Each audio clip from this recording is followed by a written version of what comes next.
بانی P T I کے کاغذات نامزدگی لاہور سے بھی جمع، حلقہ کون سا ہے جانیے اس ویڈیو میں۔ بانی پی ٹی آئی کے کاغذات نامزدگی لاہور سے بھی جمع کرا دیے گئے ہیں۔ بانی پی ٹی آئی نے اڈیالہ جیل میں کاغذات نامزدگی پر دستخط کیے تھے جو ان کے وکیل رائے محمد علی لے کر گئے تھے۔ لاہور میں کاغذات نامزدگی بانی پی ٹی آئی کے وکیل رائے محمد علی اور عمر طالب نے آر او کو جمع کرائے اور یہ حلقہ این 122 سے جمع کرائے گئے ہیں۔ میڈیا رپورٹس کے مطابق رائے محمد علی نے بتایا کہ بانی پی ٹی آئی میاوالی، لاہور اور اسلام آباد سے الیکشن لڑیں گے۔ اڈیالہ جیل انتظامیہ نے کاغذات نامزدگی چینی ہے جو 7 گھنٹے بعد ہمارے حوالے کیے گئے۔ واضح رہے گزشتہ روز بانی پی ٹی آئی کے حلقہ این 89 میاوالی سے کاغذات نامزدگی جمع کرائے گئے تھے۔ بہت شکریہ۔ مزید ویڈیوز اور اپڈیٹس کے لیے دیکھتے رہیے ایم پی نیوز۔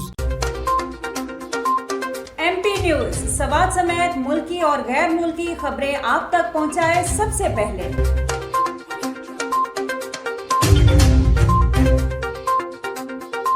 دن بھر کی تازہ ترین خبریں ہوں یا عوامی مسائل ہوں، ایم پی نیوز کی سکرین پر سب سے پہلے۔ سیاسی میدان ہو یا ہو کھیل کا میدان، ہم پہنچائیں گے سب سے پہلے خبر ایم پی نیوز پر۔ اب آپ کی آواز بنے گا ایم پی نیوز سب سے پہلے، تو ابھی فیس بک پر اور یوٹیوب پر سبسکرائب کیجیے ایم پی نیوز کو۔